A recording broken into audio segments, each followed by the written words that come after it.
अभी तक हमारा चैनल सब्सक्राइब नहीं किया है तो पहले सब्सक्राइब करिए और हमारी वीडियोस का सबसे पहले नोटिफिकेशन पाने के लिए बेल आइकन दबाना ना। अब मैं बूढ़ा हो गया हूँ। अब मुझे अपनी संपत्ति और दुर्लभ वस्तुओं को अपने तीनों पुत्रों में बराबर बराबर बांट देना चाहिए। पर मेरा गुलाबी मोती, वो तो मेरा सबसे प्रिय वस्तु है, उसका क्या करूँ? उसे किसी अच्छे हाथ में ही जाना चाहिए। उसने अन्य सब चीजों के तो 3-3 हिस्से कर दिए, पर वह यह निश्चय नहीं कर पा रहा था कि वह अपना गुलाबी मोती किसको दे। मैं वह मोती को अपने उस पुत्र को देना चाहता हूँ जो उसके मूल्य को समझ सके और उसे संभाल कर रख सके। हमारे तीनों पुत्रों को हमारे पास बुलाया जाए।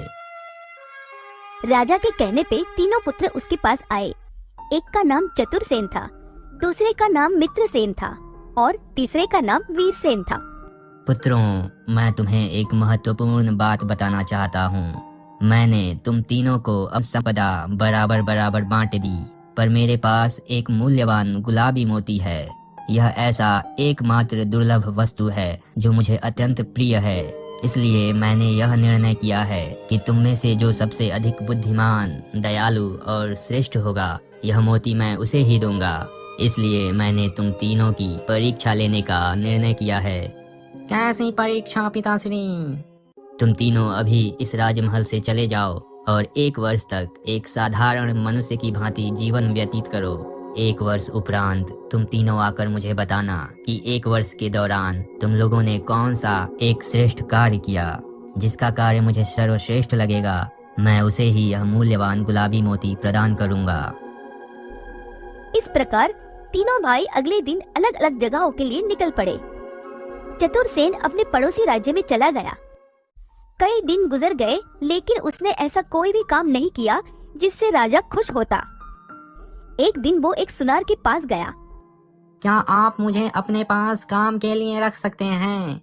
मैं बहुत ही ईमानदारी से अपना काम करूंगा और कभी बेईमानी नहीं करूंगा।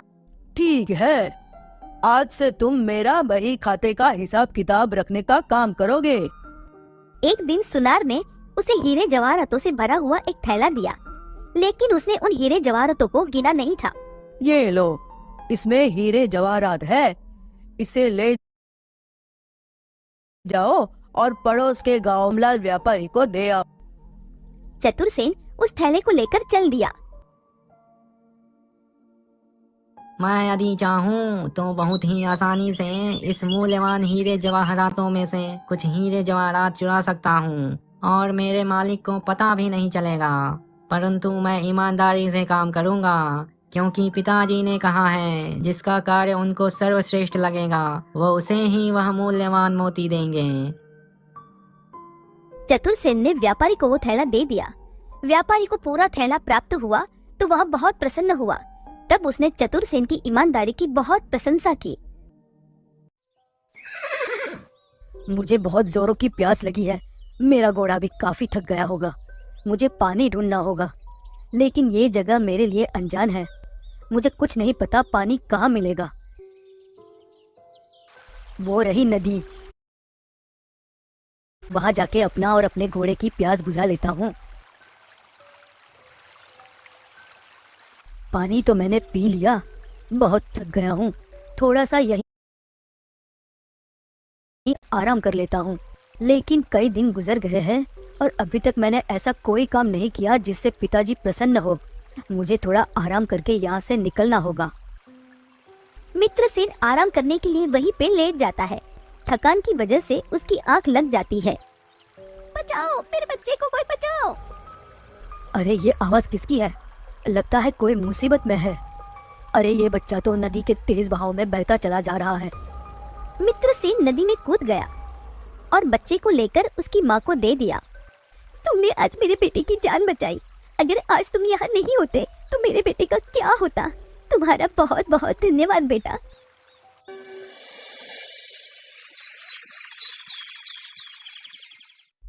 पिता के कहे अनुसार 1 साल पूरा होने वाला है, परंतु मुझे कोई भी श्रेष्ठ कार्य करने का अवसर ही प्राप्त नहीं हुआ जिससे पिताश्री खुश हो जाए और मुझे वो गुलाबी मोती दे।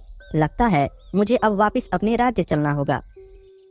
वीरसेन वापस अपने राज्य के लिए निकल जाता है। काफी अंधेरा हो गया है, आज रात मुझे इस पेड़ के नीचे ही गुजारना होगा। वीरसेन अपना घोड़ा वही पेड़ में बांध के सो जाता है।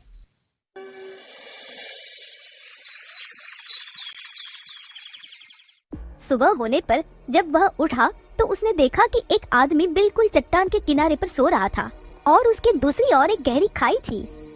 अगर वह सोते हुए करवट बदला तो सीधे नीचे खाई में जा गिरेगा। लगता है कि रात के अंधकार की वजह से वह आदमी गलती से उस खतरनाक जगह पर जाकर सो गया है। मुझे उसको वहाँ से हटाना होगा। वीरसेन बिना समय गवाए शीघ्रता से उस चट्टान पर जा पहुंचा।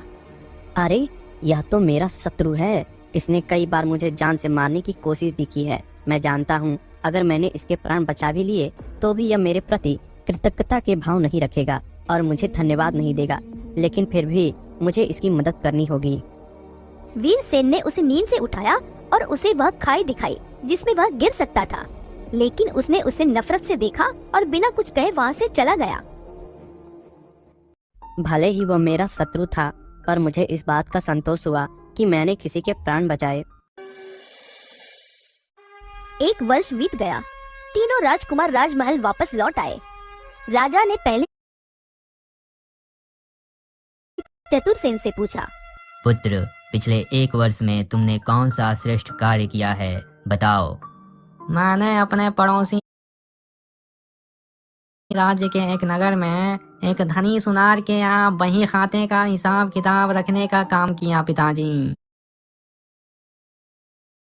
एक दिन सुनार ने मुझे हीरे जवाहरातों से भरा हुआ एक थैला दिया, लेकिन उसने उन हीरे जवाहरातों को गिना नहीं था।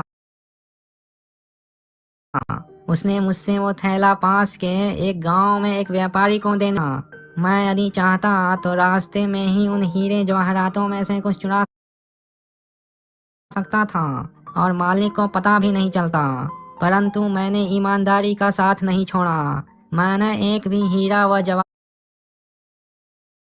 नहीं चुराया। व्यापारी ने वो थैला पाकर मेरी ईमानदारी की बहुत प्रशंसा की। चतुरसेन की बात सुनने के बाद राजा ने राजकुमार मित्रसेन से पूछा, प्रिय पुत्र मित्रसेन, क्या तुमने भी कोई कार्य किया जो तुम्हें सबसे श्रेष्ठ लगा? पिताश्री, एक दिन मैं नदी के पास आराम कर रहा था। कुछ क्षणों के बाद मुझे किसी के चीखने की आवाज आई। मैंने उठकर इधर उधर देखा तो पाया एक बच्चा नदी के तेज बहाव में बहता चला जा रहा है। उसकी माँ बुरी तरह बिलख रही थी और सहायता के लिए चीख रही थी। यह देख मैं बिना सोचे समझे नदी में कूद पड़ा और कुछ पलों तक नदी की धारा से लड़ने के बाद बच्चे को बचा के उसकी माँ को दे दिया। यह देखकर उसकी माँ ने मुझे धन्यवाद दिया क्योंकि मैंने उसके बच्चे के प्राण बचाए थे। मित्रसेन की कथा सुनने के पश्चात राजा सबसे छोटे पुत्र वीरसेन की ओर मुड़ा और बोला, पुत्र वीरसेन, पिछले 1 साल के भीतर तुमने कौन सा श्रेष्ठ कार्य किया? पिताजी, जब मैं राजमहल वापस आ रहा था तब रात्रि में विश्राम के लिए एक पेड़ के नीचे शरण ली। सुबह होने पर जब मैं उठा तो देखा कि एक आदमी बिल्कुल चट्टान के किनारे पर सो रहा था और उसके दूसरी ओर एक गहरी खाई थी। अगर वह करवट बदलता तो सीधा नीचे खाई में जा गिरता। अतः बिना समय गवाए मैं उसे बचाने उसके पास चला गया, परंतु वह मेरा शत्रु था। उसने कई बार मुझे जान से मारने की कोशिश भी की थी, परंतु मैं अपने आप को उसकी मदद करने से नहीं रोक सका। मैंने उसे नींद से उठाया, वह खाई दिखाई जिसमें वह गिर सकता था। राजा अपने तीनों पुत्रों की कथा सुनने के बाद कुछ देर तक चुप रहा, फिर सोचता हुआ अपने कमरे की ओर बढ़ गया। शाम को राजा ने पुनः अपने पुत्रों को बुलाया। मेरे पुत्रों, तुम सबकी कथाएं सुनने के बाद मैंने यह निर्णय किया है कि वह मूल्यवान गुलाबी मोती मैं तुम्हारे सबसे छोटे भाई वीरसेन को दूंगा। चतुरसेन का कार्य ईमानदारी से किया हुआ अवश्य था, परंतु वह कोई श्रेष्ठ कार्य न था। चतुरसेन ने चोरी इसलिए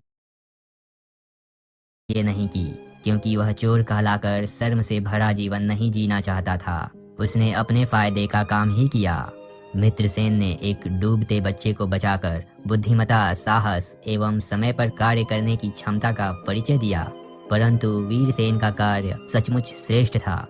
उसे पता था कि शत्रु के प्राण बचाकर उसे कोई लाभ नहीं होगा, परंतु फिर भी वीरसेन ने बिना किसी इच्छा के और बिना परिणाम की परवाह किए अपने शत्रु के प्राणों की रक्षा की। राजकुमार वीरसेन, इस मूल्यवान गुलाबी मोती को लो और उसी तरह संभाल कर अपने पास रखना जिस तरह हमने इसे आज संभाल कर अपने पास रखा हुआ था। आप चिंता मत कीजिए पिताजी, मैं इस गुलाबी मोती को संभाल कर रखूंगा।